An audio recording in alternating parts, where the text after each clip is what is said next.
بالله من الشيطان الرجيم بسم الله الرحمن الرحيم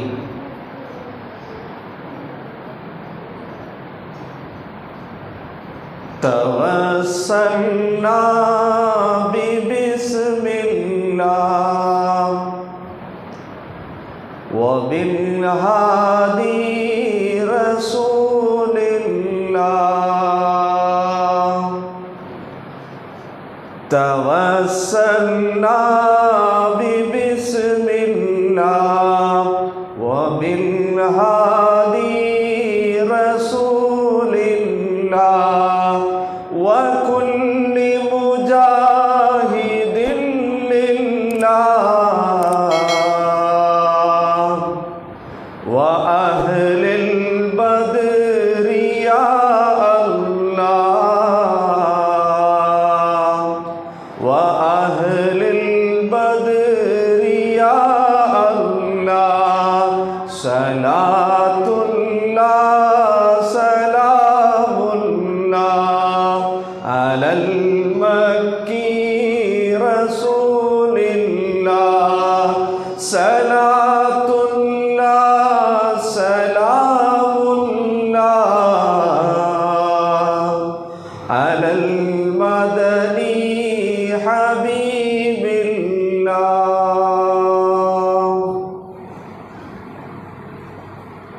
எல்லா புகழும் வல்ல அல்லாஹ் ஒருவனுக்கே உரித்தாகட்டுமாக. ஆமீன். அவனின் அன்பும் அருளும் மக்கத்து ராஜா மதினத்து ரோஜா நம் உயிரினும் உயிரான உயிரினும் மேலான முஹம்மது முஸ்தபா அஹமது முஜ்தபா ரசூலுல்லாஹி ஸல்லல்லாஹு அலைஹி வஸல்லம் அவர்கள் மீதும் அவர்களை அடியுட்டி வாழ்ந்து மறைந்து மறையாமல் இருக்கின்ற உத்தம சத்திய சஹாபாக்கள், தாபிஈன்கள், தபஅ தாபிஈன்கள், அக்தாபுகள், அவுலியாக்கள்,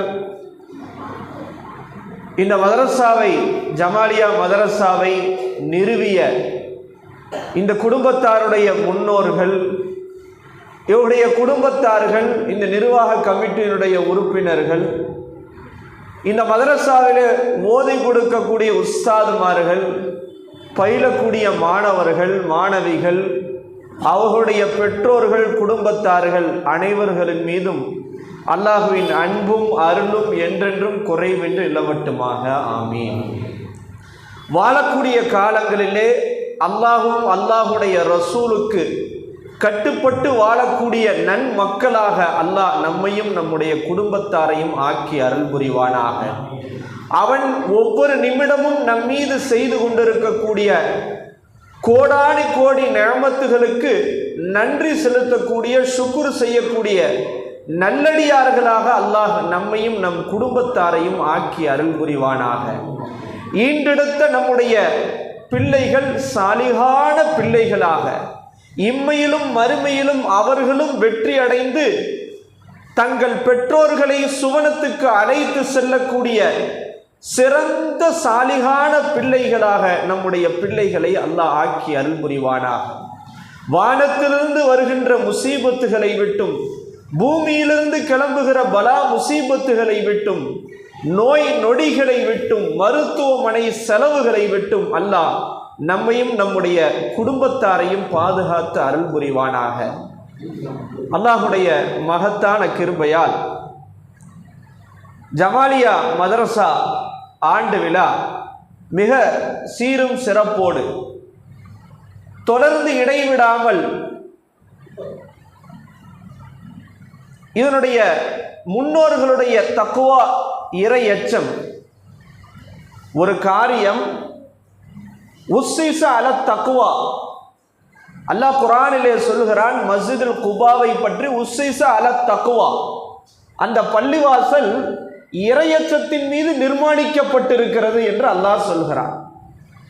ஒரு காரியம் இஹ்லாஸோடு இறையச்சத்தோடு ஒருவர் மூலையில் ஒருவர் மூலமாக முன்னெடுக்கப்படுகிறது என்றால் அந்த இறையச்சத்தின் காரணமாகவும் அந்த இஹ்லாஸ் என்கிற மன தூய்மை, அல்லாஹ்வுக்காக நான் இதை செய்கிறேன் என்கிற அந்த எண்ணத்தின் காரணமாக அல்லாஹ் அதை கபூல் செய்து விட்டான் என்பதற்கு அடையாளம் அது வாழையடி வாழையாக தொடர்ந்து அந்த நற்காரியம் நடைபெறுவதுதான்.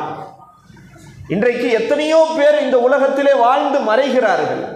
ஆனால் சிலர் பேர் தான் கியாமத்து வரைக்கும் துஆ செய்யப்படக்கூடிய நபர்களாக இருக்கிறார்கள்.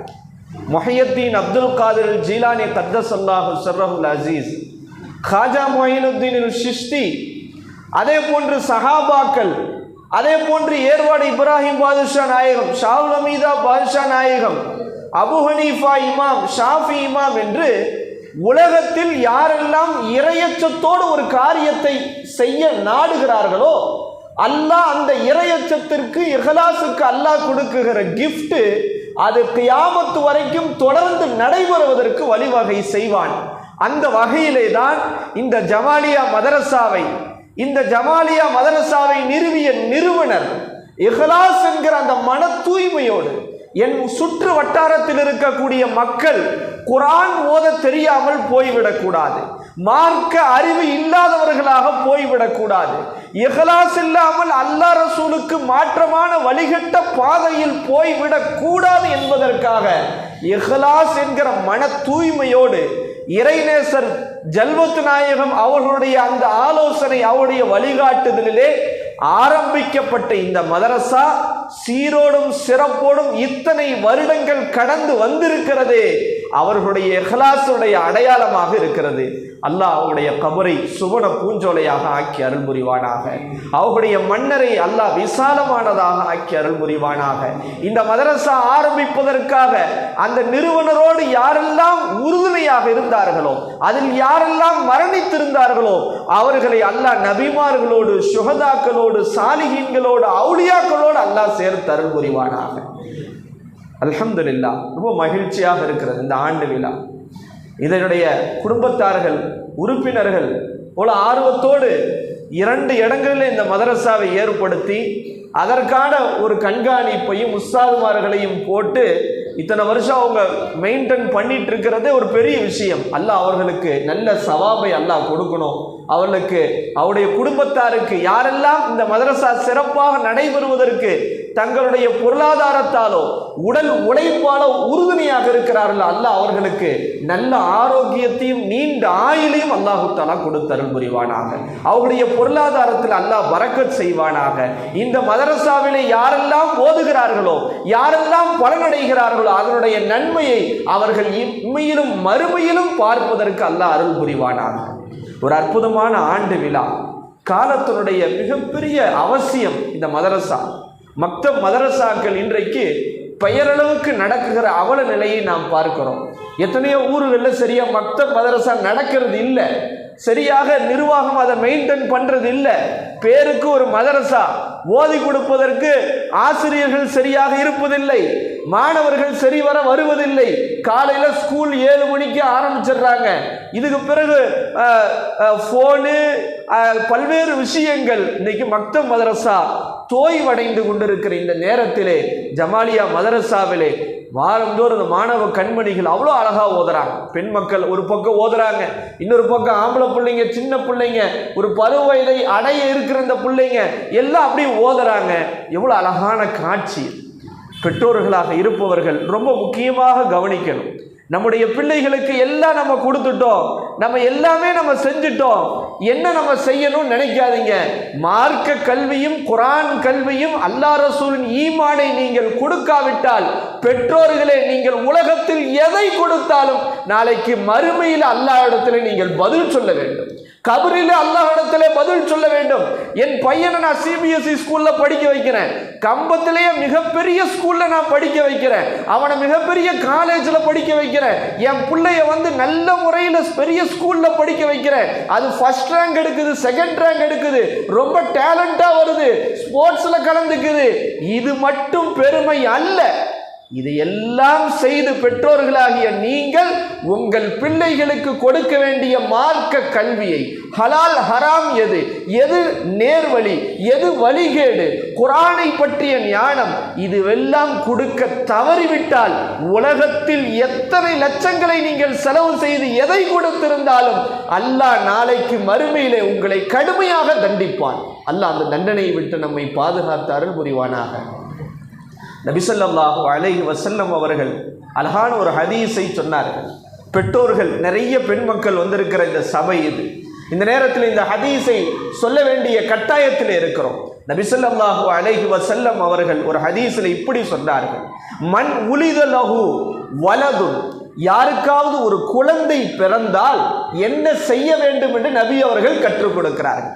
முதல்ல ஒருத்தருக்கு ஒரு குழந்தை பிறந்துச்சு அப்படின்னா என்ன செய்யணும்? நபி ஸல்லல்லாஹு அலைஹி வஸல்லம் முதல் கடமையை சொல்கிறார்கள், ஃபல் யுஹ்சின் இஸ்மஹு, தன் பெற்றெடுத்த அந்த பிள்ளைக்கு அழகான பெயரை வைக்க வேண்டும்.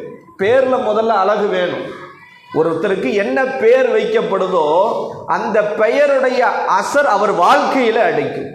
அபூபக்கர் என்று பெயர் வைத்தால் அபூபக்கருடைய ரலியல்லாஹு அன்ஹுடைய அவருடைய வாழ்க்கையினுடைய ஏதேனும் ஒரு விஷயம் அவருடைய வாழ்க்கையில வரும்.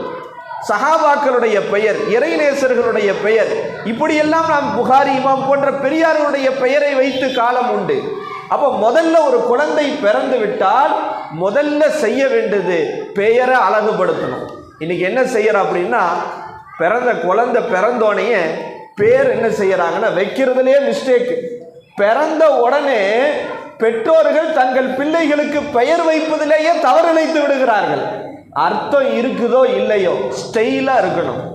யூடியூப்ல கூகுள்ல ஒரு பேரை தேடுறாங்க, கணவருடைய பெயர் 7 ஆரம்பிக்குது, மனைவியுடைய பெயரும் 7 ஆரம்பிக்குது, பிள்ளையுடைய பெயரும் 7 ஆரம்பிக்கணுன்றாங்க. நெட்ல தேடுறாங்க, அது ஏதோ ஒரு மொழியில ஏதோ ஒரு பேர் வருது. அதுக்கு அஜர்த்திட்ட வந்து கேட்குறாங்க, அஜர்த்து என் பையனுக்கு இந்த பேரை வைக்கணும், இது வைக்கலாமா, இதுக்கு என்ன அர்த்தம்ட்டு. அஜர்த்தும் பார்க்குறாரு, எடுத்து பார்க்குறாரு, பேர் அர்த்தம் விவகாரமாக இருக்கு. அவங்க பெற்றோர்கிட்ட சொல்றாரு, எம்மா பேரே கொஞ்சம் விவகாரமா இருக்குது, இந்த பேர் வேணாம். இல்லைங்க அஜர்த்து, வாயில சொல்றதுக்கு ஒரு லேட்டஸ்டா இருக்குது, இது வரைக்கும் யாரும் இந்த பேரை வச்ச மாதிரி தெரியல, யாருமே வைக்காத ஒரு பேராக இருக்கணும், வாயில சொல்றதுக்கு ஸ்டைலா இருக்கணும்ன்றாங்க. என்ன கொடுமை பாருங்க. நபி ஸல்லல்லாஹு அலைஹி வஸல்லம் அவர்கள் எத்தனையோ சஹாபாக்களுக்கு பேர்ல அர்த்தம் சரியில்லைன்னும் போது ரசூலுல்லாஹ் பேரை மாற்றி வச்சாங்க. எப்பா உனக்கு இந்த பேர் இருக்குது, இந்த பேருக்கு இந்த அர்த்தம், அந்த அர்த்தம் சரியில்லை, எனவே உன் பேரை மாத்திருன்னு எத்தனையோ சஹாபாக்களுக்கே நபி அவர்கள் பேரை மாற்றி வச்சாங்க. அப்ப ஒரு குழந்தை பிறந்தவுடன் தன் பிள்ளைகளுக்கு அவர்கள் செய்ய வேண்டிய முதல் கடமை பேரை அழகுபடுத்துவது. சஹாபாக்குடைய பெயர், அல்லாஹ்வுடைய அஸ்மாக்களிலே எவ்வளவோ பெயர் இருக்கிறது, நல்லடியார்களுடைய பெயர் இருக்கிறது, அர்த்தம் பொதிந்த குர்ஆனுடைய பெயர் எத்தனையோ இருக்கிறது. இது முதல் கடமை, ஒரு பெற்றோர் செய்ய வேண்டிய முதல் கடமை இது. ரெண்டாவது நபி ஸல்லல்லாஹு அலைஹி வஸல்லம் சொன்னாங்க, ஃபல் யுஹ்சின் அதபஹு, உன்னுடைய பிள்ளைக்கு ஒழுக்கத்தை அழகுபடுத்து, ஒழுக்கத்தை சொல்லிக் கொடு. ஒழுக்கம்னா எது? மார்க்க கல்வியை தாண்டி ஒழுக்கம் எது? அவன் கழிவறைக்கு சென்றால் எப்படி கழிவிறக்க வேண்டும், சாப்பிடும் போது எப்படி சாப்பிட வேண்டும், தண்ணீர் குடிக்கும் போது எப்படி தண்ணீர் குடிக்க வேண்டும், ஒருவரிடத்தில் எப்படி மரியாதையோடு பேச வேண்டும் என்று ஒழுக்கம் சார்ந்த கல்வியை நீ உன் பிள்ளைகளுக்கு கொடுத்து அழகுவார். இதுதான் நீ அவருக்கு செய்ய வேண்டிய கடமை என்றார்கள். இன்னைக்கு பார்க்கிறோம் எவ்வளவு மோசமான நிலை. பிள்ளைகளை வளர்க்கறதுக்கு இவங்களுக்கு என்ன இல்லை, ஒரு காலத்தில் டிவி ஃபோனு எல்லாமே இல்லாமல் இருந்த காலம். இன்றைக்கு பிறந்த உடனே அந்த பிள்ளையை சமாளிக்க முடியாமல் ஃபோன் எடுத்து கையில் கொடுத்துட்றாங்க. இத்தினோண்டு இப்போ தான் பிறந்திருக்குது, 1 வயசு கூட ஆகலை, அது ஸ்டோரி பார்த்துக்கிட்டு இருக்குது, ஸ்டோரி தட்டிக்கிட்டு இருக்குது. அதில் வர்ற டான்ஸு, அதில் வர்ற ஆட்டோ, அதில் வர்ற பாட்டோ, இதையெல்லாம் பார்த்து பிஞ்சிலேயே அதனுடைய உள்ளத்தில் நாமே தெரியாமல் நஞ்சை கலந்து விடுகிறோம். அப்புறம் எப்படி ஈமான் வரும், அப்படி எப்படி இஸ்லாம் வரும், அப்புறம் எப்படி ஒழுக்கம் வரும்? உள்ளத்தில் ஆல்ரெடி பிறந்தோம். எந்த அளவுக்கு சயின்டிஃபிக்கா யூதர்கள் சொல்றாங்கன்னா, இன்னைக்கு உலகத்துல குறைவான ஸ்ட்ரென்த் யூதர்கள், ஆனா உலகத்தையே ஆட்சி செய்கிற அளவுக்கு, ஆட்டி படைக்கிற அளவுக்கு யூதர்கள் மிகைத்து நிற்கிறார்கள் என்றா அவங்களுடைய வளர்ப்பு முறையில சொல்றாங்க. அவங்க யூத பெண் ஒருத்தவங்க வயிற்றுல குழந்தை கருவான உடனே ஸ்டார்ட் பண்ணிடுவாங்களாம். வயிற்றுல குழந்தை கருவானோடனே ட்ரைனிங்கை ஸ்டார்ட் பண்ணிடுவாங்க. என்ன அப்படின்னா, வயிற்றுல இருக்கும் போதே இவங்க சுமந்து இருக்கக்கூடிய இவங்க தாய் என்னத்தை கேட்கணும், என்னத்தை பேசணும், இது எல்லாத்தையும் அவன் முறைப்படுத்தி வச்சிருக்கிறான். அந்த 10 மாதம் வயிற்றுல இருக்கும் போதே தேவையான எஜுகேஷனை இந்த தாய் மூலியமா காது மூலியமா கொடுத்துட்றாங்க. அப்படியெல்லாம் பண்பட்டு வளர்க்கிற இந்த நேரத்தில் நாம் அவங்க கண்டுபிடிச்ச கேமையும், அவங்க கண்டுபிடிச்ச ஃபோனையும், அவங்க கண்டுபிடிச்ச டிவியும், அவங்க கண்டுபிடிச்ச பல்வேறு தொழில் சாதனங்களையும் கட்டிக்கொண்டு நம் பிள்ளைகளை நாசப்படுத்துகிறோம். எவ்வளோ மோசமான இல்லை. பிள்ளை ஸ்கூல்களில் ஸ்டேஜுகளில் டான்ஸ் ஆடணும்னா அப்படி நம்ம ரசிக்கிறோம். வீட்டுகளில் நம்ம பிள்ளைங்க டான்ஸ் ஆடினா அப்படியே ரசிக்கிறோம். எவ்வளோ அழகாக ஆடுது. இன்னைக்கு இங்கே ஆடுறது நாளைக்கு தெருவில் ஆடும். இன்றைக்கு பார்க்கிறோம், வலைதளங்களில் பார்க்குறோம், ஒரு முஸ்லீமான குடும்பத்தை சார்ந்த 2 சகோதரிகள், 2 பேருமே ரெட்டை பிள்ளைங்க. அவ்வளோ அவல நிலை. ஒரு கட்டத்தில் ஏதோ ஷோவில் ஆடிட்டு இருந்தாங்கன்னு சொல்லி அப்பயே விமர்சனம் கிளம்புச்சு. இன்னைக்கு அந்த 2 முஸ்லீம் பெண்கள் தெருக்கூத்தில் போய் ஆடிக்கிட்டு இருக்கிறாங்க. பேர் 2 பேரும் இஸ்லாமிய பெயர், பெற்றோர்களும் இஸ்லாமியர்கள். காரணம் என்ன? மார்க்க அறிவு என்ன ஏது ஒன்றும் தெரியல. இப்போது நாம் கவனமாக விழிப்போடு இருக்க வேண்டி இருக்கிறது. நாம் கொஞ்சம் பேஸ்மெண்ட் சரியாக போடலை அப்படின்னா ஃப்யூச்சரில் தலையில் மண்ணை வாரி போட்டு நம்ம தான் அழுகும். ஏன்னா அவ்வளோ பின்னா வெளியே அதுலேயும் பெண் பிள்ளைகள் இருக்கிறார்களே, அல்லாஹ் அக்பர். பார்த்து பார்த்து கவனமாக நம்ம அந்த பிள்ளைகளை வளர்க்க வேண்டி இருக்கிறது. எத்தனையோ இன்னைக்கு சர்வேல சொல்றாங்க, பெண் பிள்ளைகளை வழிகெடுப்பதற்கு ஒரு கூட்டம் திட்டம் தீட்டிக் கொண்டிருக்கிறது என்கிறார்கள். சமீபத்தில் ஒரு அறிக்கை, என்ன அறிக்கை அப்படின்னா, சில சில சில மாற்று சிந்தனை உடையவர்கள் என்ன செய்கிறாங்கன்னா, இந்த மாதிரி இஸ்லாமிய பெண்களை ஏமாற்றி அவர்களை திருமணம் செய்து அவர்களுடைய வயிற்றிலே குழந்தையை கொடுத்து அந்த அந்த நம்ம இஸ்லாமிய பெண்ணை மதம் மாற்றம் செய்து கடைசியில் கலட்டி விட்டுறது. இது ஒரு திட்டமாகவே தீட்டப்பட்டு கிறிஸ்துவ பெண்கள், இஸ்லாமிய பெண்கள் அவர்களை மதம் மாற்றுகிற திட்டமே இன்றைக்கு மிக வேகமாக நடந்து கொண்டிருக்கிறது. விழிப்படைந்து கொள்ளுங்கள் என்று சொல்கிறார்கள். அப்போ அந்த அளவுக்கு இன்றைக்கு நிலைமை மோசமாயிருச்சு. அப்போ ரசூல் ஸல்லல்லாஹு அலைஹி வஸல்லம் சொன்னாங்க, ஒரு பெற்றோர் தன் பிள்ளைக்கு செய்ய வேண்டிய 2வது கடமை நபி அவர்கள் சொன்னாங்க, ஒழுக்கத்தை அழகுபடுத்துங்கள் உங்கள் பிள்ளைகளுக்கு. ரசூல் ஸல்லல்லாஹு அலைஹி வஸல்லம் சொன்னாங்க, மா நஹில வாலிதுன் வலதஹு இல்லா பி அதபின் ஹுஸ்னின். ஒரு தாய் தந்தை தன் பிள்ளைகளுக்கு செய்கிற கிஃப்டிலேயே சிறந்த கிஃப்ட் அன்பளிப்பு எது தெரியுமா? அவனுக்கு செல்போன் வாங்கி கொடுக்கறதல்ல, அவனுக்கு விளையாட்டு ஜாமானை வாங்கி கொடுக்கறது மட்டுமல்ல, அவனுக்கு நல்ல ட்ரெஸ் வாங்கி கொடுக்கறது மட்டுமல்ல, நல்ல ஷூ வாங்கி கொடுக்கறது, நல்ல கேட்கறதெல்லாம் வாங்கி கொடுக்கறது அல்ல.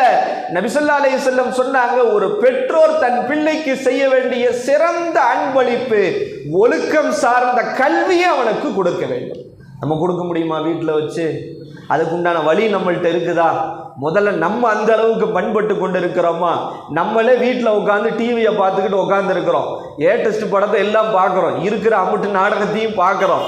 இந்த சூழலில் நம் பிள்ளைகளை நம்மால் ஒழுக்கப்படுத்த முடியுமா?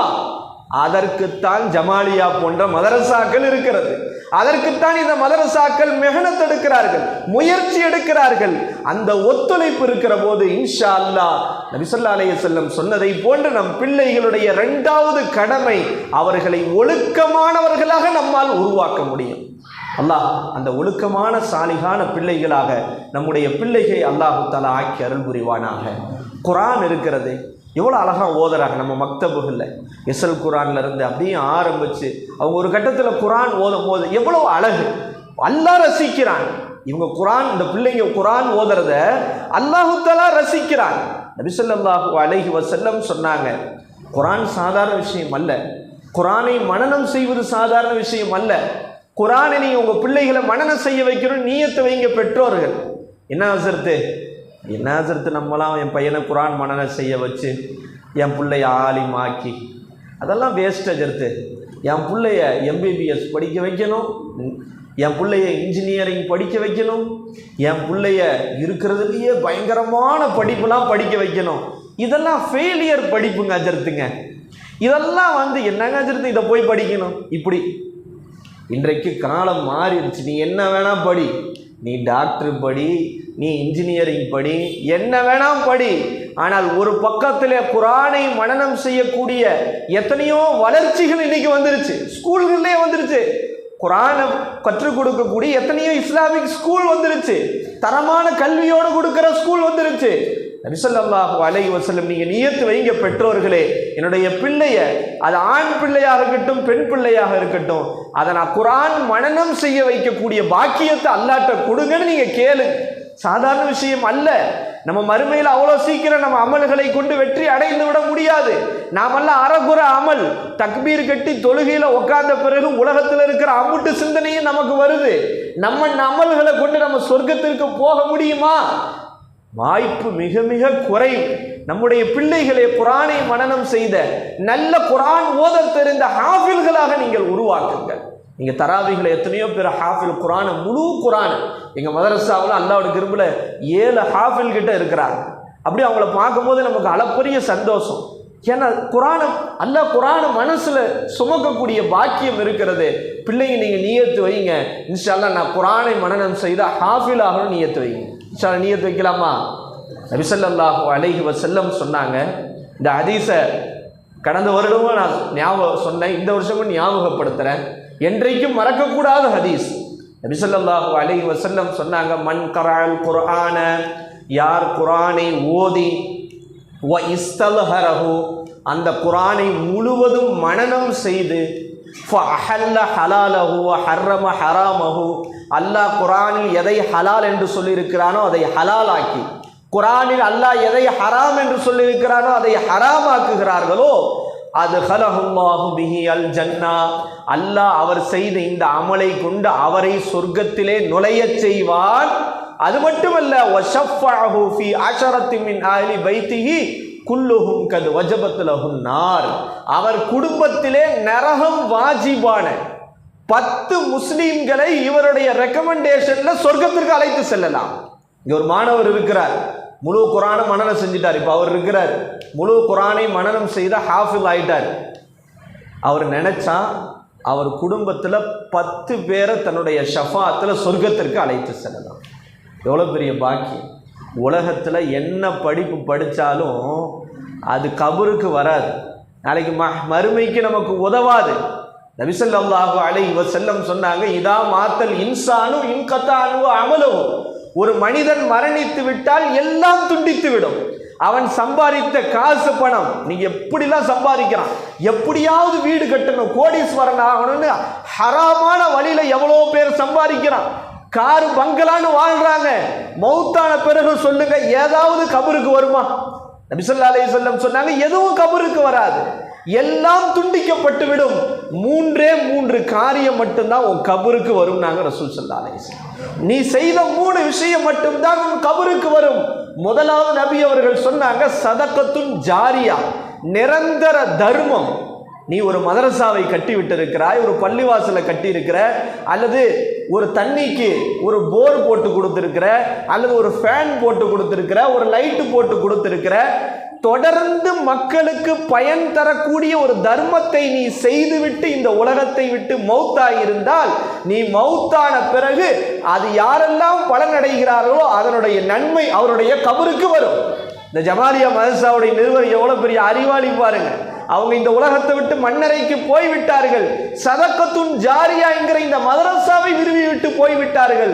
இனி கியாமத் வரைக்கும் யாரெல்லாம் ஓதுகிறார்களோ அவருடைய மண்ணறைக்கு நன்மை போய்கொண்டே இருக்கும். நம்ம வாழ்க்கையில நம்ம மௌத்தாகிறதுக்கு முன்னாடி ஒரு சதகத்துன் ஜாரியாவை நம்ம செஞ்சிடணும். இது கபருக்கு வரும், வேற எதுவும் வராது.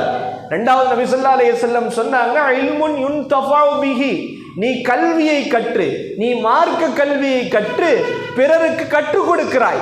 முஸ்தல்மார்கள் மதரசாவில் இருக்கிறாங்க, இதே மதரசாவில் ஓதுனவங்க தான், ஓதிட்டு ஏதோ வீட்டோட போகல, நம்ம 4 பேருக்கு ஓதி கொடுக்கணும்னு ஓதி கொடுக்குறாங்க. இவங்களுக்கு இவங்க உஸ்தாது, முன்னாடி ஒரு உஸ்தாது இருந்தாங்க, அவங்க ஓதி கொடுத்தாங்க, அவங்களுக்கு அவங்க உஸ்தாது ஓதி கொடுத்தாங்க.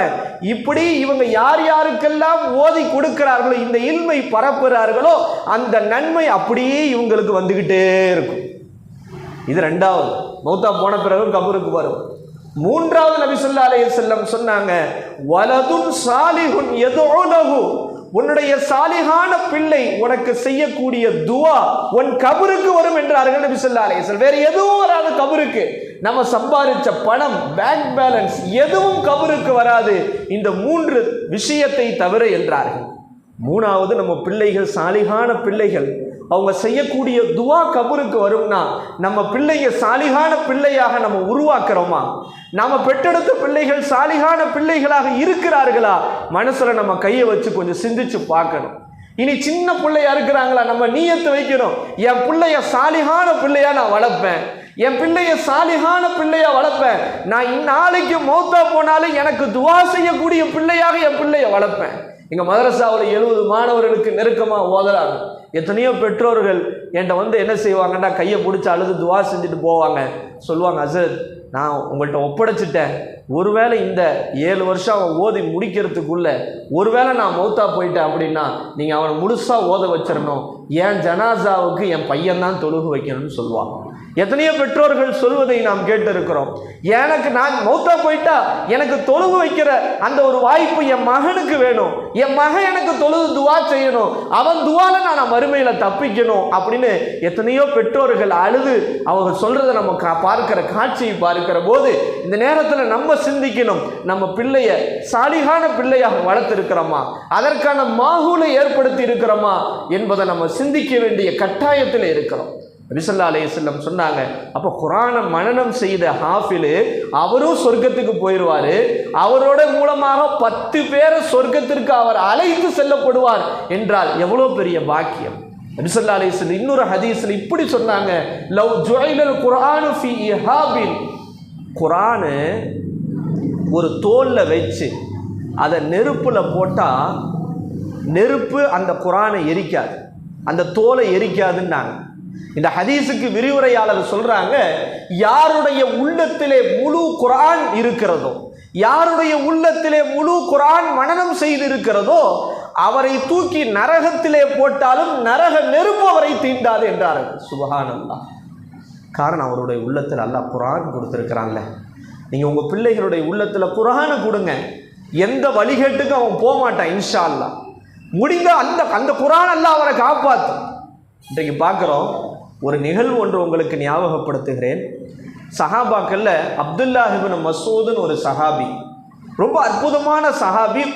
அவங்க ரொம்ப பெரிய ஃபகீஹ், பெரிய மார்க்க சட்ட மேதையாக இருந்தவங்க, குர்ஆன் கல்வியை கற்றவர்கள், முக்கியமான சஹாபி அவங்க. அப்துல்லாஹ் இப்னு மஸ்ஊத் ரசூலுல்லாஹ் வஃபாத்துக்கு பிறகு இஸ்லாத்தை கொண்டு போய் தீனை சேர்த்ததில் முக்கியமான சஹாபாக்கள்ல அப்துல்லாஹ் இப்னு மஸ்ஊத். அப்துல்லாஹ் இப்னு மஸ்ஊத் ஒரு நாள் ஒரு வழியாக போய்கிட்டு இருக்காங்க, நடந்து போயிட்டு இருக்கிறாங்க. நடந்து போய் கொண்டு இருக்கிற போது அங்கே ஒரு சினிமா பாட்டு கச்சேரி மாதிரி அந்த காலத்தில் நடக்குது. அதில் ஒருத்தர், அவர் பேர் ஜாதான் அப்படின்னு அவர் பேர், பெரிய பாடகர், அரபு தேசத்தில் பயங்கரமாக பாடிக்கிட்டு இருக்கிறார். அப்துல்லாஹ் இப்னு மஸ்ஊத் என்ற சஹாபி அவங்க தோழர்களோடு அப்படி கிராஸ் பண்ணுறாங்க. அவருடைய குரல் ரொம்ப சூப்பராக இருக்குது, சூப்பராக பாடுறாரு. அவங்க ஹம்ரு சாராயம் அருந்து கொண்டு பாடிக்கொண்டு இருக்கிறார்கள். போயிட்டு இருந்த கிராஸ் பண்ண அப்துல்லாஹ் இப்னு மஸ்ஊத் சொன்னாங்க, என்ன அழகான குரல் இவருடைய குரல், இந்த குரலை கொண்டு இவர் குர்ஆனை ஓதினால் எவ்வளவு அழகாக இருக்கும் என்று சொல்லிட்டு போயிட்டாங்க. அவங்களுடைய துவா. உடனே அங்கே பாடிட்டு இருந்த அந்த ஜாதான்ற பாடகர் அப்படியே ஓடி வர்றாரு. இவங்க என்ன சொன்னாங்க? அவங்க சொன்னாங்க, இவ்வளோ அழகான குரலை வச்சு நீ பாட்டு பாடிக்கிட்டு இருக்க, தேவையற்ற பாட்டு, இந்த குரலை கொண்டு குர்ஆனை ஓதினால் எவ்வளவு அழகாக இருக்கும் என்று சொன்னார்கள். என்று சொன்னவுடன் அவருடைய உள்ளத்தில் அல்லாஹ் மாற்றத்தை கொடுக்குகிறான். இவங்க பின்னாடி வந்து தௌபா செய்து பிற்காலத்திலே குர்ஆனை ஓதி கொடுக்கிற மிகப்பெரிய காரியாக ஆனார்கள் என்று வரலாற்றிலே பேசப்படுது. குர்ஆன் அந்த ஈர்ப்பு வந்துருச்சுன்னு நினச்சிக்கோங்களேன். நமக்கு தேவையற்ற சினிமா பாடல்களுடைய ஈர்ப்பெல்லாம் போயிடும். இன்றைக்கி யூடியூப்பில் போய் தட்டினா, காரின்னு தட்டினா, அப்பா எவ்வளோ பேர் எவ்வளோ அழகழகான முறையில் குர்ஆனை ஓதுறாங்க. நீங்கள் உங்கள் வீடுகளில் குர்ஆனை ஓத வைங்க. நீங்கள் கண்ட சினிமா பாட்டை போடாதீங்க. பெற்றோர்களே, தாய்மார்களே, உங்கள் வீட்டில் நீங்கள் ஒரு செட் பண்ணுங்க. எந்த நேரமும் குர்ஆனுடைய வசனம் ஓதி கேட்கிற அந்த சூழ்நிலையை உருவாக்குங்கள். இன்னும் சொல்ல போனால் வரலாற்றில் சொல்கிறாங்க, சில பேர் வயிற்றுல உங்கள் பிள்ளை இருக்கும் போது நீங்கள் அதிகமாக குர்ஆன் ஓதனீங்கன்னா உங்கள் பிள்ளைங்க நல்ல குர்ஆனை மனனம் செய்யக்கூடிய ஆற்றல் உள்ள பிள்ளைகளாக பின்னாடி வளரும். நீங்கள் வயிற்றுல குழந்தைய வச்சுக்கிட்டு உட்காந்து சினிமா படத்தையும் பாட்டையும் கேட்டால் அதனுடைய எஃபெக்ட் வந்து உங்கள் வயிற்றுல இருக்கிற குழந்தைக்கு வருன்றாங்க. அப்போ பாருங்க எவ்வளோ பெரிய இது. அப்போ நீங்கள் உங்கள் வீடுகளிலே குர்ஆன் மாஹூலை நீங்கள் உருவாக்க வேண்டும். அப்படி உருவாக்கவில்லை என்றால் ரொம்ப ரொம்ப கஷ்டம். இன்னைக்கு பிள்ளைகளை பாதுகாக்கிறது ரொம்ப ரொம்ப ரொம்ப கஷ்டமான விஷயமாக இருக்கிறது. இன்னும் சொல்ல போனால் ரசூல் ஸல்லல்லாஹு அலைஹி வஸல்லம் காலத்தில் உபய் இப்னு கஅப்னு ஒரு சஹாபி இருந்தாங்க. ரொம்ப அழகா காரி. ரசூல்லா காலத்துக்கு பிறகு தராவி அவங்க தான் தொழுகு வைப்பாங்க. அவங்க தான் தராவி தொழு வைக்கக்கூடிய ஒரு சஹாபி. குர்ஆனை மனனம் செஞ்சவங்க, அவ்வளோ அழகாக ஓதுவாங்க. ஒரு நாள் நபி ஸல்லல்லாஹு அலைஹி வஸல்லம் உபை ரலியல்லாஹு கூப்பிட்றாங்க. கூப்பிட்டு சொல்கிறாங்க, உபையே, அல்லாஹ் உங்களிடத்துல குர்ஆன் ஓதி காட்ட சொல்லி எனக்கு கட்டளையிட்டு இருக்கிறான்றாங்க. யார் யாருக்கு குர்ஆன் ஓதி காட்டுறது?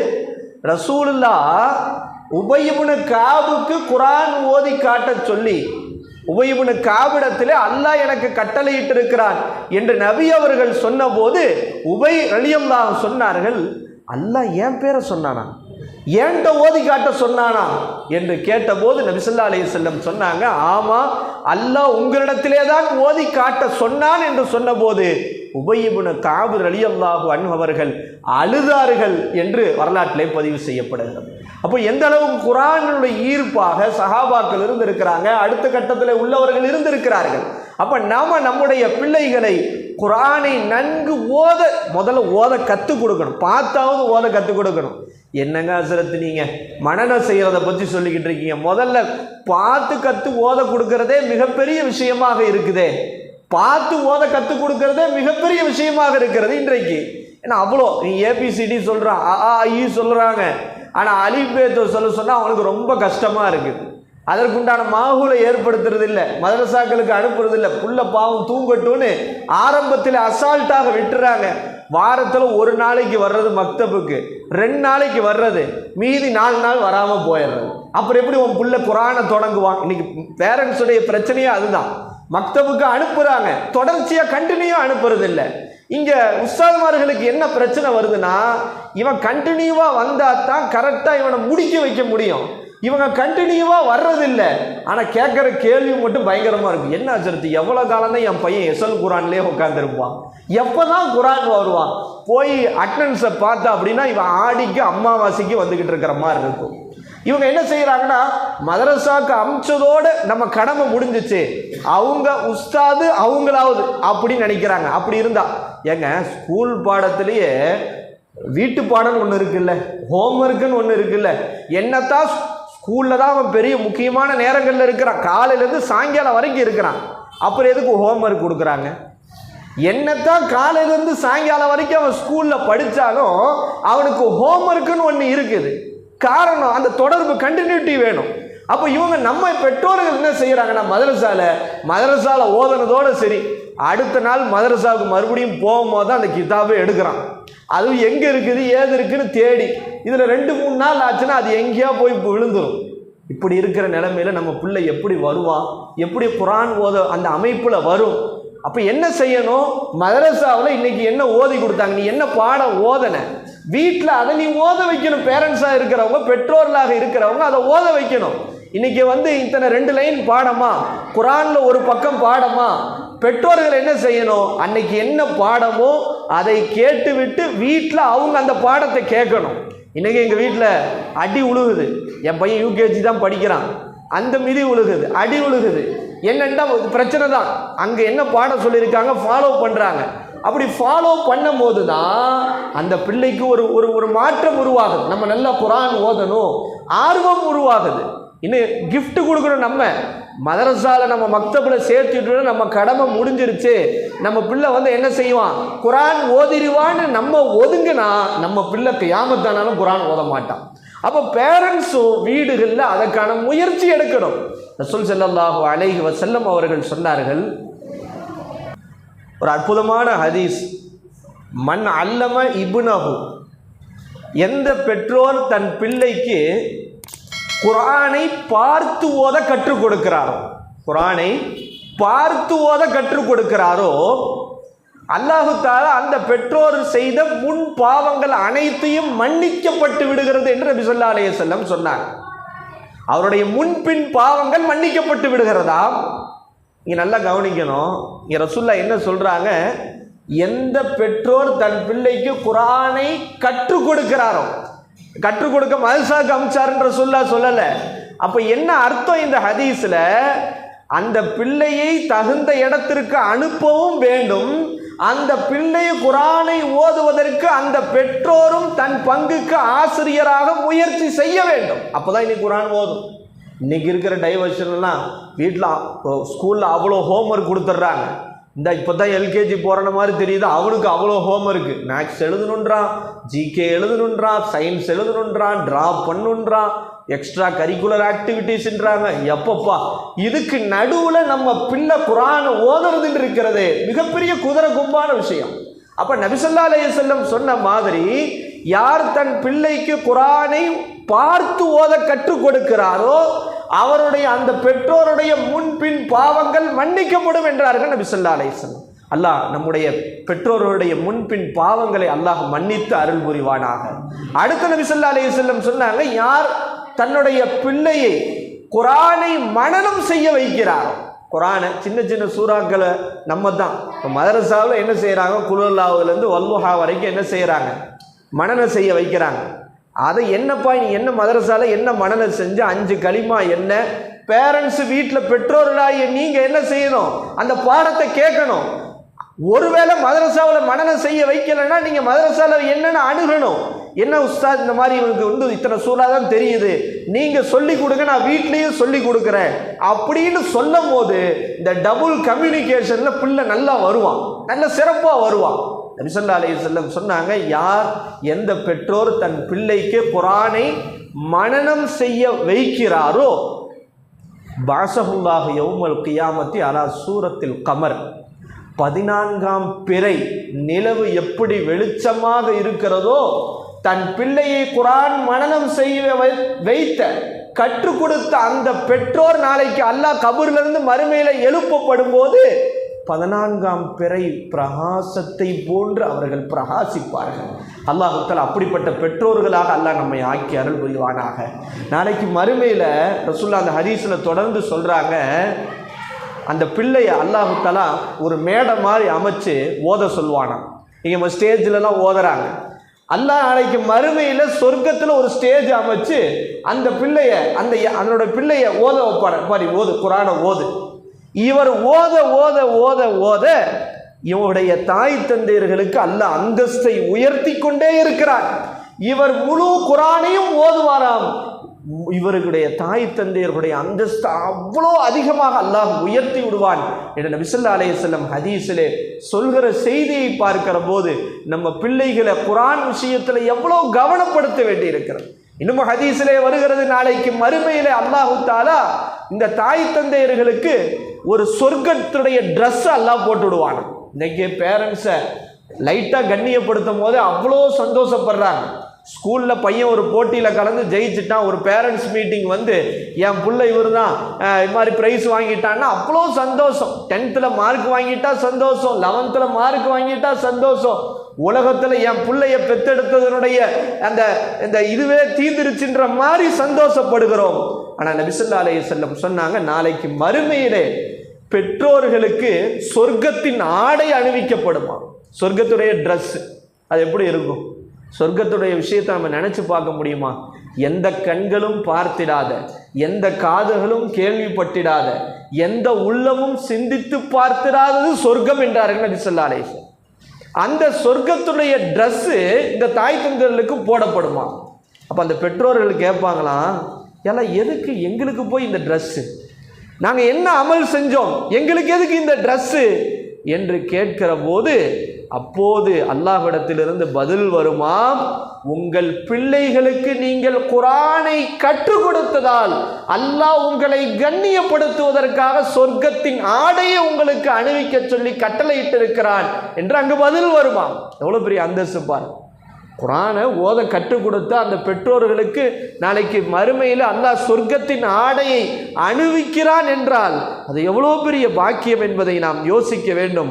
ஆக அன்பான பெற்றோர்களே, குர்ஆன் விஷயத்தில் ரொம்ப ரொம்ப நீங்கள் கவனமாக இருங்க.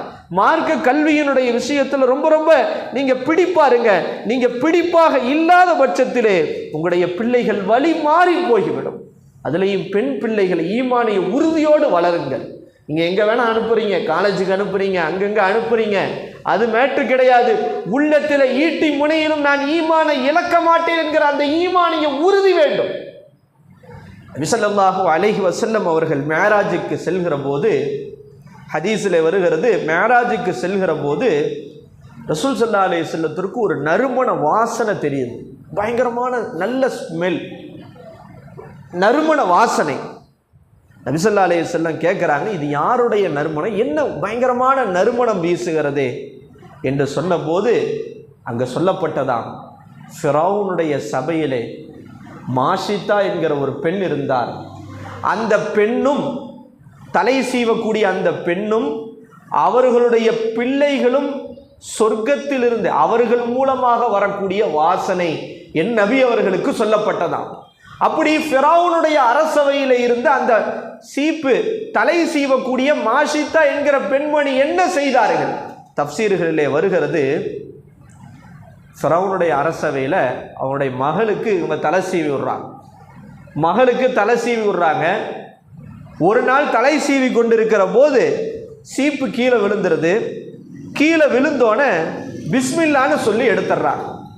பிஸ்மில்லான்னு சொல்லி எடுத்தோன்னே ஃபிரௌனுடைய மகள் பார்க்கிறார், நீ யாருடைய பெயரை சொன்னாய்? நான் பிஸ்மில்லா சொன்னேன். பிஸ்மில்லா சொன்னாயா? என்னுடைய தந்தை தானே கடவுள், ஃபிரௌன் தானே கடவுள், கடவுள் என்று ஈமான் கொள்ள வேண்டும், நீ என்ன அல்லாஹ்வுடைய பெயரை சொல்லுகிறாய்? இந்த விஷயம் ஃபிரௌனுக்கு போயிடுது. கூப்பிட்டு அடிக்கிறார்கள், துன்புறுத்துகிறார்கள், கையை கட்டி வச்சிடுறாங்க. கடுமையான துன்புறுத்தலுக்கு அந்த பெண்மணி ஆளாகிறார்கள். அப்போ ஃபிரௌன் கேட்குற அந்த பெண்ணிட்ட, நல்லா கவனிக்கணும், நான் தான் உன்னுடைய இறைவன், நீ யாரை வணங்குகிறாய் என்று கேட்டபோது அந்த பெண்மணி சொன்ன வார்த்தை, உன்னையும் என்னையும் படைத்த அல்லாஹ்வை தான் நான் வணங்குகிறேன் என்று சொன்னார். உடனே சிறைச்சாலையிலே அடைத்து கடுமையாக துன்புறுத்துகிறார்கள். இந்த பெண்மணி ஈமான விடவே இல்லை. இன்னைக்கு சாதாரண விஷயங்களுக்காக, அற்ப காரணங்களுக்காக, இன்னும் சொல்ல போனால் கொடுமை என்ன அப்படின்னா, மதரசால ஓதி பட்டம் வாங்கினவங்களே சில பேர் வழி தவறிடுறாங்க. மதரசால ஓதுறாங்க, பட்டம் வாங்கியிருக்காங்க, நிஸ்வானில் ஓதி இருக்கிறாங்க. ஆனால் ஒரு மாற்று மத சகோதரரோடு சென்று அவர்கள் திருமணம் முடித்து ஈமானை இழந்து காஃபிராக போகிற அவல நிலை. நீங்க மதரசால என்ன ஓதனீங்க? உஸ்தாமார்கள் சொல்லி கொடுத்து உங்க உள்ளத்துல ஏறலையா? நீங்க கவனிக்கலையா? இதனுடைய பாவம் எவ்வளவு பெரியது, நிரந்தர நரகமாயிற்று. நாம் அல்லாஹ் நமக்கு பிறக்கும் போதே கேட்டும் கேட்காமல நமக்கு ஈமானிய பிச்சை அல்லாஹ் கொடுத்துட்டான். இந்த ஈமானிய பிச்சைக்கு உலகத்துல எவ்வளோ கோடியை கொடுத்தாலும் ஈடுணை ஆகாது. நம்ம என்னதான் ஒரு முஸ்லீம் கலிமா சொன்னவன் பாவம் செஞ்சாலும் நாளைக்கு மறுமையில அல்லாஹ் நம்ம பாவத்தை மன்னிச்சு இன்ஷா அல்லாஹ் சொர்க்கத்துல நபியினுடைய ஷஃபாத்தை கொண்டு நம்ம சொர்க்கத்துக்கு போயிடலாம். ஆனா ஒரு காஃபிரால சொர்க்கத்திற்கு போக முடியுமா? நிரந்தர நரகம் அல்லவா? அந்த நரகத்தை தாங்குகிற சக்தி நமக்கு இருக்கிறதா? என் பிள்ளை லைட்டா ஒரு வெயில நடந்து போய் அவனுக்கு ஏதாவது அசௌகரியம் ஆனாலே நம்மளால தாங்க முடியலையே. நாம ஈண்டெடுத்த பிள்ளை நரகத்தில் போய் அவர் கரிகட்டையாக போவதற்கு பெற்றோர்கள் விரும்புவார்களா? இதற்கு என்ன காரணம்? அடிப்படையான ஈமானிய கல்வியை மதரசாவில் சரியா கொடுக்கறது இல்லை. பேரண்ட்ஸ் வீட்டில் ஃபாலோ பண்றது இல்லை. ஏதோ பெத்தோ வளர்த்தோ போகுது வருது, அது எங்க போகுது, யார்கிட்ட பேசுது, என்ன பேசுது, யார்கிட்ட போன்ல சேட் பண்ணுது, அவன் போன்ல என்ன பார்க்கறான், எதையும் பார்ப்பதில்லை. இதனுடைய ஆபத்து என்ன? ஒரு சில வருஷங்களுக்கு முன்னாடி, ஒரு 2 வருஷம் இருக்கும், தூத்துக்குடி மாவட்டம் ஏரல்ல ஒரு பிக்சர் வந்துச்சு. நிறைய நடக்குது தமிழ்நாட்டில். ஏரல்ல இப்படி வருது, மதரசாவுக்கு போயிட்டு வந்துட்டு இருந்த புள்ள போகிற வழியில் கனெக்ஷன் ஆயிடுச்சு. விளைவு என்ன? அந்த பிள்ளை பொட்டு வைத்து கழுத்தில் மாலையோடு அந்த மாற்று மதத்தினரோடு போலீஸ் ஸ்டேஷனில் நிற்கிது. இஸ்லாமிய பெற்றோர்கள் அவங்களுடைய தாய் தந்தையர்கள் போய் அங்கே என்ன செய்கிறாங்க?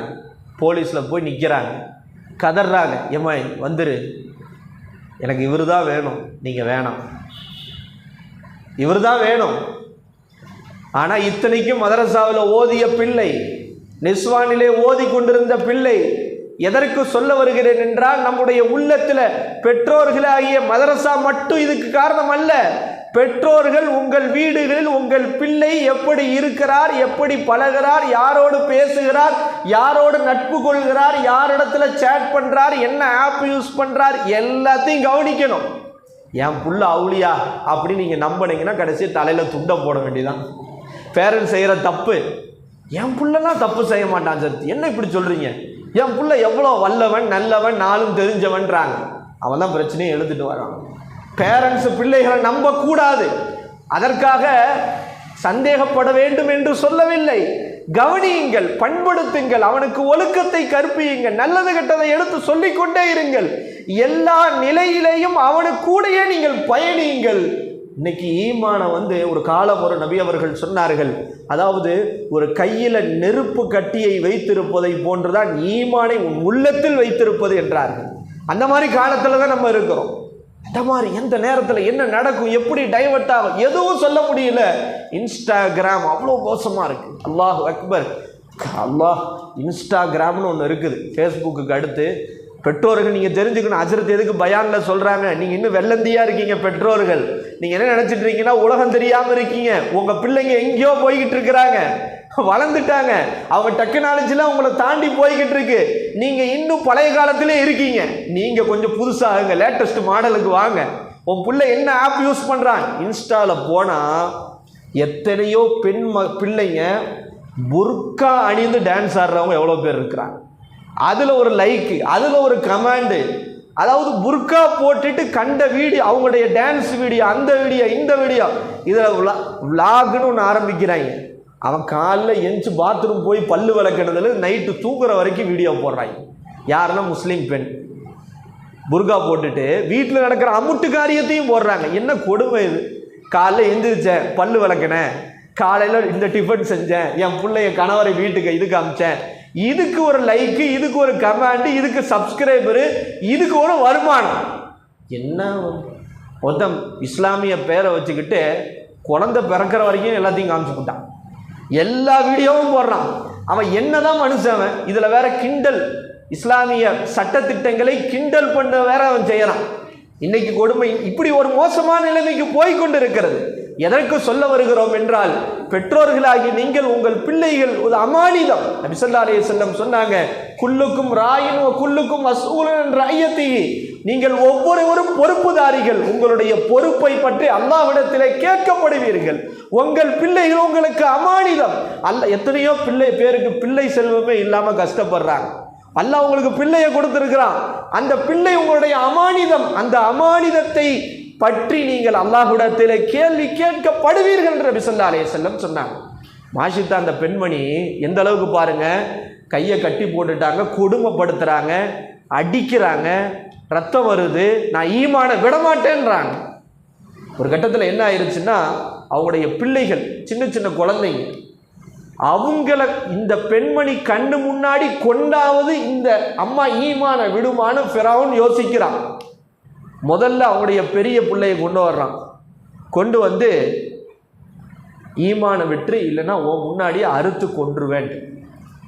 அந்த பிள்ளை அவங்க தாயார்கிட்ட சொல்லிச்சான், அம்மா ஈமான மட்டும் விட்டுறாத, பொறுமையாக இரு, நான் என்ன கொலை பண்ணாலும் பரவாயில்ல, நீ ஈமான விட்டுறாத, உனக்கான கூலி அல்லாஹ்விடத்தில் இருக்கிறது என்று அந்த குழந்தை சொன்னதான். அடுத்து அவருடைய சின்ன குழந்தை, அல்லாஹ் அந்த குழந்தைய பேச வச்சான். யா உம்மா இஸ்பிரி, பொறுமையாக இரு, ஈமான நீ விட்டுறாத, என்ன கொலை செஞ்சாலும் பரவாயில்ல, அல்லாஹ்விடத்தில் உனக்கு கூலி இருக்கிறது என்று. கடைசியாக எல்லாம் கொல்லப்பட்ட பிறகு இந்த பெண்மணியும் கொல்லப்பட்டார்கள். இதை பார்த்துட்டு இருந்த ஃபிரௌனுடைய மனைவி ஆசியா அம்மையாருக்கு ஈமான் வந்துருச்சு. நாளைக்கு ஆசியா அம்மையார், ஃபிரௌனுடைய மனைவியாக இருந்த ஆசியா அம்மையார் சொர்க்கத்திலே நபி அவர்களை திருமணம் முடிப்பாங்கன்னு ஹதீஸிலே வருகிறது. இந்த காட்சி, அதாவது அந்த பெண்மனும் கொடுமைப்படுத்தப்படுகிறாள், அந்த பெண்மணியுடைய கண்ணு முன்னால் தன்னுடைய பிள்ளைகளும் கொல்லப்படுகிறார்கள். அப்படி கொல்லப்பட்டும் கூட ஈமானை நான் விடமாட்டேன் என்கிற அந்த ஈமானிய உறுதியை பார்த்த ஃபிரௌனின் மனைவி ஆசியா அம்மையார், அவருடைய உள்ளத்தில் அல்லாஹ் ஈமானுடைய ஜோதியை வெளியேற்றினான். அவங்க ஈமான் உள்ள ஏற்பட்டுருச்சு. இந்த விஷயம் ஃபிரௌனுக்கு தெரிஞ்சிச்சு. அவங்களையும் என்ன செய்யறான், பிடிச்சு வைக்கிறான். கொடுமைப்படுத்துறான். அமைச்சர்கள்ட்ட தான் சொல்றான், இந்த அம்மா ஈமானை கொன்றுச்சு, என்ன கடவுளாக ஏற்றுக்கொள்ளவில்லை, என்ன ஈமான் கொள்ளவில்லை, எவ்வளவு கொடுமைப்படுத்தணும் என்று அடிக்கப்படுகிறார்கள். ஒரு கட்டத்தில் அல்லாஹ் குர்ஆன்ல இந்த வசனத்தையே சொல்ற. ஆசியா அம்மையா அந்த கொடுமையுடைய உச்சத்திலே அல்லாஹ்விடத்தில் இப்படி துஆ செய்கிறார்கள், யா அல்லாஹ் இவங்களை என்ன கொடுமைப்படுத்துறாங்க, என்ன கொலை செய்ய முயற்சியில இருக்கிறாங்க, ரப்பிபினிலி இந்தக பைத்தன் ஃபில் ஜன்னா, இப்படியே இவர்கள் என் ஈமானுக்காக என்னை கொலை செய்தாலும் யா அல்லாஹ் சொர்க்கத்தில் எனக்கு ஒரு வீடு கொடுத்துறியா அல்லாஹ்னு துஆ செஞ்சாங்க. சிரிச்சுக்கிட்டே அல்லாஹ்ட்ட துஆ செய்கிறாங்க. இவங்க கொலை செய்கிறாங்க. எல்லாரும் ஆச்சரியப்பட்டாங்கன்னா, இந்த அம்மாவுக்கு பைத்தியம் எப்படி முத்திருச்சு பாரு, நம்ம எவ்வளோ கொடுமைப்படுத்துகிறோம், ஆனால் இந்த அம்மா சிரிச்சுக்கிட்டே மௌத்தாகுதுண்டு. இந்த அம்மாவுடைய துஆவுடைய பரக்கத்தில் அல்லாஹ் சொர்க்கத்தின் வீடை இவர்கள் மௌத்தாகிற போது கண்ணுக்கு காட்டினான் என்ற ஹதீஸிலே வருகிறது. ஆனால் அந்த மாஷிதா என்கிற பெண்மணி சொன்னாங்களா, நான் மௌத்தாயிடுறேன், என்னுடைய எலும்பையும் என் பிள்ளைகளுடைய எலும்பையும் ஒரே இடத்திலே ஆக்கி ஒரே இடத்திலே அடக்கம் செய்து விடுங்கள் என்று அந்த அம்மா வசியத் செஞ்சாங்களாம். அந்த இடத்திலிருந்து தான் நபி அவர்கள் மேராஜுக்கு போன போது நறுமணம் வீசியது என்ற ஹதீஸிலே வருகிறது. இப்போ எதற்கு சொல்ல வருகிறோம் என்றால், பெண்மணிகளாக நீங்கள் இருப்பவர்கள் உங்கள் பிள்ளைகளை ஒரு நல்ல முறையில், பெண் பிள்ளைகளை நீங்கள் வளர்க்க வேண்டி இருக்கிறது.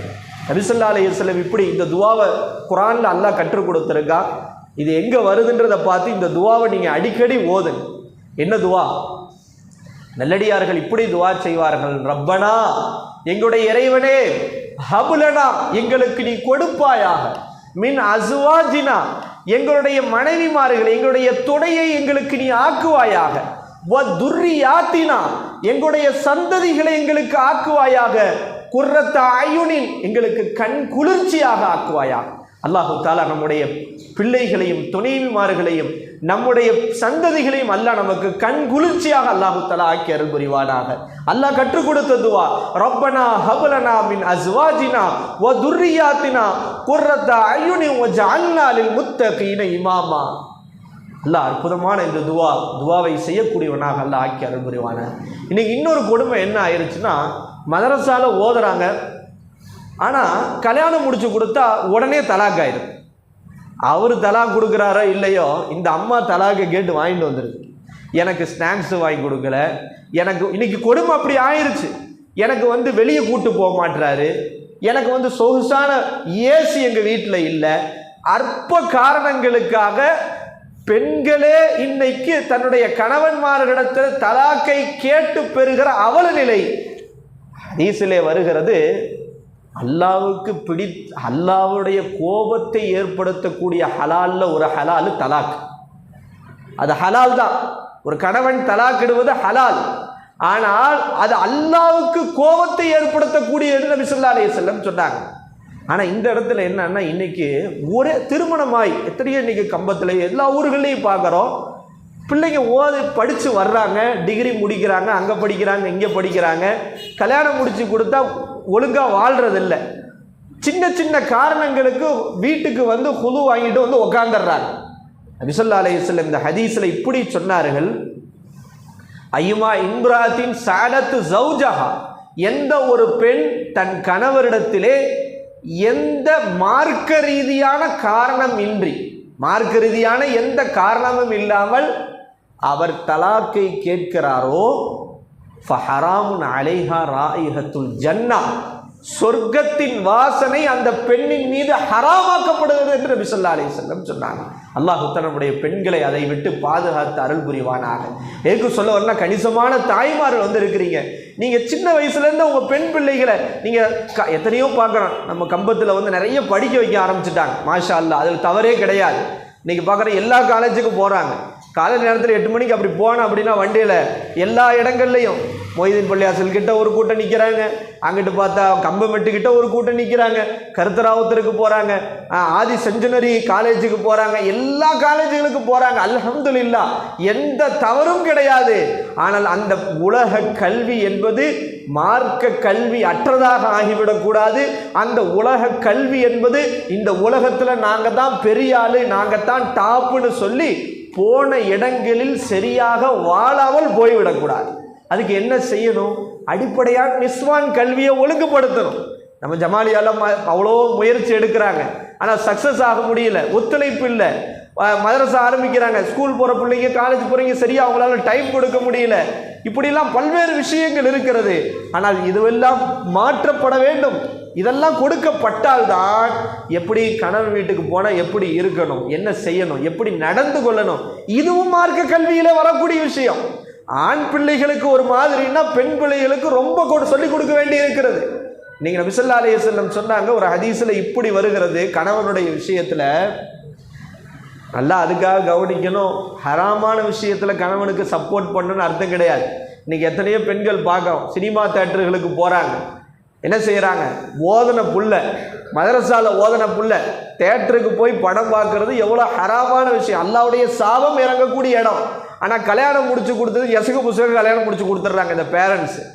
ஒரு நல்ல ஒரு தீன்தாரியான மாப்பிள்ளைக்கு திருமணம் முடிக்கிறது இல்லை, நல்லா சம்பாதிக்கிறாரா, நல்ல ஊர் நல்லா செட்டில் ஆகிற மாப்பிள்ளையாக பார்த்து கொடுத்துட்றாங்க. இந்த புள்ள ஓதன புள்ள, இது போன புள்ள ஓதன புள்ள அங்கே மாற்றம் ஏற்படுத்துதான்னு தெரியல, இதுவும் சேர்ந்து தேட்டருக்கு போக ஆரம்பிச்சிருது. மாதத்துக்கு ஒரு படம், மாதத்துக்கு 2 படம். இது எப்படி ஆகும்? எப்படி என்ன நிலைமைக்கு ஆகும் குடும்பம்? இவங்க தேட்டருக்கு போகிறதும் இவங்க படத்தை பார்க்குறதும், கூச்சம் இல்லாமல் ஃபோட்டோக்களை வலைதளங்களிலே பரப்புவதும், அப்போ நம்ம ஓதி மதரசால ஓதுனதுக்கு என்ன அர்த்தம்? அப்போ அதெல்லாம் நாம் கவனத்திலே கொண்டு ரொம்ப கவனமாக இருக்கணும். நபி ஸல்லல்லாஹு அலைஹி வஸல்லம் இதிலே நிறைய ஹதீஸுகளை நமக்கு அற்புதமாக வழிகாட்டி இருக்கிறார்கள். பேசினால் நம்ம பேசிக்கிட்டே போகலாம். அன்னை ஃபாத்திமா ரலியல்லாஹு அன்ஹா அவர்களுடைய ஒரு நிகழ்வோடு நான் முடித்து கொள்ள ஆசைப்படுகிறேன். ஃபாத்திமா நாயகி யாரு? நபி ஸல்லல்லாஹு அலைஹி வஸல்லத்துடைய மகள், சொர்க்கத்தின் தலைவி. அவங்க யாரு? சொர்க்கத்தின் தலைவி. ஆனால் அலி ரலியல்லாஹுக்கு வாழ்க்கைப்பட்டார்கள். மனைவியாக திருமணம் முடிக்கப்பட்டு அவர்களுடைய வீட்டில் வேலை செய்கிறதுக்கு ஆள் இல்லை. வீட்டு வேலை அவ்வளோ வேலை. இன்றைக்கெல்லாம் பார்த்தீங்கன்னா வீட்டில் துவைக்கிறதுக்கு ஒரு ஆள், பாத்திரம் கழுவுறதுக்கு ஒரு ஆள், கூட்டுறதுக்கு ஒரு ஆள், எல்லாத்துக்கும் ஆள். உலக தலைவர் முஹம்மது நபி ஸல்லல்லாஹு அலைஹி வஸல்லம் அவர்களுடைய அன்பு மகளார் சொர்க்கத்தின் தலைவி ஃபாத்திமா நாயகின் வீட்டில் இருக்கக்கூடிய வேலைகளுக்கு ஹெல்ப் பண்ணுறதுக்கு ஆள் இல்லை. ஃபாத்திமா நாயகி வீட்டில் வேலை பார்த்து அன்னைக்கெல்லாம் மாவு, இன்னைக்கெல்லாம் கிரைண்டரு, இன்னைக்கெல்லாம் அவ்வளோ டெக்னாலஜி வளர்ந்துருச்சு. ஃபாத்திமா நாயகி அந்த மாவு திரிவாங்க, அப்படி திருக கையை ஃபுல்லாக அப்படியே அடையாளம் ஆயிருச்சு. ஒரு கட்டத்தில் சிரமம். அலி ரலியல்லாஹு சொன்னாங்க, ஃபாத்திமா, இந்த அடிமை பெண்கள் சில பேர் ரசூலுல்லாஹ்ட்ட வந்திருக்கிறாங்க, போரில் கிடச்சிருக்கிறாங்க, போய் உங்கள் வாப்பாட்ட ரசூலுல்லாஹ்ட்ட போய் என்ன செய்யுங்க, அந்த அடிமை பெண்ணை வீட்டு வேலைக்கு கேட்டு வாங்கிட்டு வாங்க, உங்களுக்கு ஹெல்ப்பாக இருக்கும். கையை ஃபுல்லாக காய்ச்சிருச்சு. சொர்க்கத்தின் தலைவி ஃபாத்திமாவுக்கு கையில் வேலை செய்து காய்த்து விட்டது. உடனே ஃபாத்திமா நாயகி போகிறாங்க. யா ரசூலல்லாஹ், என் அன்பு தந்தையே, என் கைகளெல்லாம் காய்த்து போய்விட்டது. என் கணவர் அவர் ரொம்ப பொருளாதாரம் குறைவாக இருக்கிறது. வீட்டில் நான் மட்டும் வேலை செய்கிறேன், மாவு திரியிறேன், ரொம்ப வேலை பளு, என் கைகளெல்லாம் புண்ணாகி விட்டது. போரிலிருந்து அடிமை பெண்கள் கிடைத்திருக்காக, வீட்டுக்கு வேலைக்கு நீங்கள் கொடுத்தீங்கன்னா நல்லா இருக்கும். நபி ஸல்லல்லாஹு அலைஹி வஸல்லம் கேட்டாங்க, அடிமை பெண்ணை தரது இருக்கட்டும், இதை விட சிறந்த ஒன்றை உங்களுக்கு கற்றுக் கொடுக்கட்டுமா அப்படின்னு கேட்டாங்க. சொல்லுங்க யா ரசூலுல்லாஹ், கற்றுக் கொடுங்கள். ரசூல் ஸல்லல்லாஹு அலைஹி வஸல்லம் அன்பு மகள் ஃபாத்திமாவுக்கு வீட்டு வேலைக்கு ஆள் கொடுக்கல. ஃபாத்திமாவே, என் அன்பு மகளே, நீ காலிலேருந்து இரவு வரைக்கும் வேலை செஞ்சு முடிச்சு வேலை பொழுதுல தூங்கிறதுக்கு போகிறதுக்கு முன்னாடி 33 தடவை சுபஹானல்லாஹ், 33 தடவை அல்ஹம்துலில்லாஹ், 34 தடவை அல்லாஹு அக்பர் என்று ஓதிவிட்டு படு. உனக்கு ஏற்பட்டிருக்கக்கூடிய இந்த களைப்பை அல்லாஹ் நீக்கி விடுவான் என்றார்களாம். அடிமை பெண்ணை கேட்டு வீட்டு வேலைக்கு ஆள் கேட்டு வந்த ஃபாத்திமா நாயகிக்கு 33 சுப்ஹானல்லாஹ், 33 அல்ஹம்துலில்லாஹ், 34 அல்லாஹு அக்பர் தான் கிடைத்தது. ஆனால் வரலாற்றிலே சொல்லுகிறார்கள், அலி ரலியல்லாஹு சொன்னார்கள், என்றைக்கெல்லாம் இரவு நான் போருக்கே சென்று விட்டு வந்தாலும் இரவு தூங்குவதற்கு முன்னதாக இந்த ஔராதை ஓதிவிட்டு படுக்குகிற போது எனக்கு களைப்பே தெரியாது என்றார்களாம். எதற்கு சொல்ல வருகிறோம் என்றால், இன்றைக்கு நமக்கெல்லாம் எவ்வளோ டெக்னாலஜி வளர்ந்துருச்சு, எவ்வளோ வீட்டில் தொழில்நுட்பங்கள் வளர்ந்து விட்டது. நம்ம நினைச்சா வீட்டு பெண்களாக இருப்பவங்க, திருமணம் முடித்தவர்கள் கூட சிறப்பாக மார்க்க கல்வியை கற்றுக்கொள்கிற அளவுக்கு இன்னைக்கு வளர்ந்துருச்சு. அண்ணன் கூட சொன்னாங்க, ஜமாலியா மதரசால வர வருஷம் இன்ஷா அல்லாஹ் திருமணம் முடித்த பெண்களுக்கு இன்ஷா அல்லாஹ் நிஸ்வானு ஏற்கனவே இருந்தது. இன்ஷா அல்லாஹ் இந்த வருஷம் ஒரு 7 பேர் என்ன செஞ்சிருக்கிறாங்க, கேட்டிருக்கிறாங்க அப்படின்னு அதுக்கான முபல்லிகம் அந்த இது பாடத்திட்டத்தையும் அமைச்சு சொல்லியிருந்தாங்க. உஸ்தாதும் தயாராக இருக்கிறாங்க, ஆர்வமாக இருக்கிறாங்கன்றாங்க. கேட்கும்போது ரொம்ப சந்தோஷமா இருந்துச்சு. இது தேவை. நமக்கு எல்லா டெக்னாலஜி இருக்குது. இன்ஷா அல்லாஹ் வரக்கூடிய காலங்களில் அல்லாஹு தாலா இன்னும் சிறப்பான முறையில் நம்ம பிள்ளைங்க அழகான வாரம் தஃப்சீருக்கு வந்து உட்காடுறாங்க. அவ்வளோ அழகா இருக்குது. அவங்க அந்த பிள்ளைங்க அந்த தஃப்சீரை கவனிக்கிறாங்க. முழுசா புரியணும்னு அவசியம் இல்லை. நீங்க என்ன நினைச்சிடக்கூடாது, தஃப்சீரில் உட்கார வைக்காம ஆக்கிடக்கூடாது. என்னடா இன்னைக்கு தஃப்சீர் தானே, மதுசக்கு போகலைன்னா பரவாயில்ல, நாளைக்கு போய்க்கலான்னு அந்த பிள்ளைங்களுடைய உள்ளத்தில் அப்படி போய் பதியும். அந்த பதிவு என்ன செய்யும்னா பின்னாடி அது ஒரு மாற்றத்தை உருவாக்கும். அந்த மாற்றம் தான் நமக்கு தேவை. அதனால அற்புதமான மதரசா, அற்புதமான நிர்வாகம், அற்புதமாக கவலைப்படுறாங்க. இந்த நிர்வாக கமிட்டிகள் என்ன செய்யலாம், இப்படி இருக்குது, இந்த மாதிரிலாம் இருக்குது, எப்படி நம்ம இந்த மதரசாவை அடுத்த கட்டத்துக்கு கொண்டு போகலாம், இன்னும் இந்த மதரசா கியாமத் வரைக்கும் சிறப்பாக நடக்கணுன்ற அந்த இஹ்லாஸான நியத்தை அல்லாஹ்வுடைய குடும்பத்தார்களுக்கு கொடுத்திருக்கிறார். எல்லாம் அல்ல அல்லாஹு தாலா யாரெல்லாம் இந்த மதரசாவிலே ஓதுகிறார்களோ இந்த பச்சிலம் குழந்தைகளை அல்லாஹ் சாலிகான பிள்ளைகளாக அல்லாஹு தாலா ஆக்கி அருள் புரிவானாக. இந்த பிள்ளைகளை கொண்டு அல்லாஹ் அவர்களுடைய குடும்பத்தார்களை அல்லாஹ் சொர்க்கத்திற்கு அழைத்து செல்லக்கூடிய பாக்கியத்தை தந்து அருள் புரிவானாக. நோய் நொடிகள் இல்லாமல், அல்லாஹு தாலா பலா முசீபத்துகள் இல்லாமல் இந்த பிள்ளைகள் ஓதக்கூடிய இந்த குர்ஆனின் பொருட்டால் அல்லாஹு தாலா அவருடைய குடும்பத்தில் அல்லாஹ் பரக்கத் செய்வானாக. ஒரே ஒரு நிகழ்வோடு நான் முடிக்கிறேன்.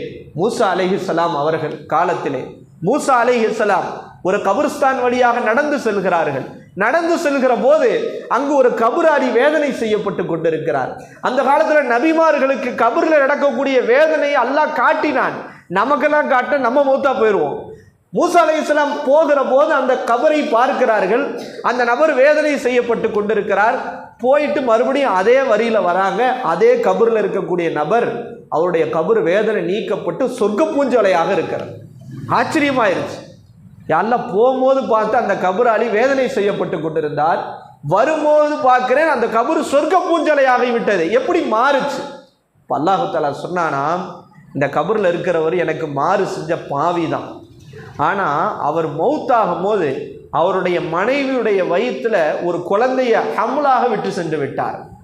இவர் மௌத்தான பிறகு இவருடைய குழந்தையை அவருடைய மனைவி பெற்றெடுத்து அது ஒரு மதரசாவிலே உட்கார்ந்து பிஸ்மில்லாஹிர் ரஹ்மானிர் ரஹீம் என்று ஓதுகிறது.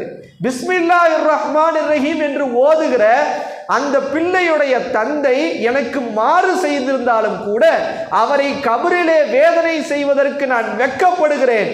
எனவேதான் அந்த குழந்தையினுடைய பிஸ்மில்லாவின் பரக்கத்தால் அவர் தந்தையின் கபரின் வேதனையை நீக்கிவிட்டார் என்று அல்லாஹ் அந்த நபிக்கு சொன்னார் என்றால் எவ்வளவு பெரிய பாக்கியம் அது. இன்னொரு ஹதீஸில் அல்ஹம்து சூராவுடைய தஃப்சீரில் இப்படி வருது, அல்லாஹ் ஒரு கிராமத்தின் மீது வேதனை இறக்கிறதுக்கு முடிவு செஞ்சிட்டான். மலக்குமார்கள் வேதனை இறக்கிறதுக்காக வரும்போது பார்த்தா ஒரு குறிப்பிட்ட மதரசாவில் உட்காந்து எல்லாரும் அல்லாஹ்வுடைய பெயரை ஓதிக்கிட்டு இருக்கிறாங்க. வேதத்தை குர்ஆன் ஓதுறாங்க. அல்லாஹு தாலா மலக்குமார்கள் நேரம் அல்லாஹ்ட்ட போய் சொன்னாங்களா, அல்லாஹ் இந்த மாதிரி வேதனை இறக்க சொன்னேன், வேதனை இறக்கலான்னு பார்த்தா அங்கே ஒரு கூட்டம் உட்காந்து உன்னுடைய குர்ஆனை ஓதிக்கொண்டு இருக்கிறது.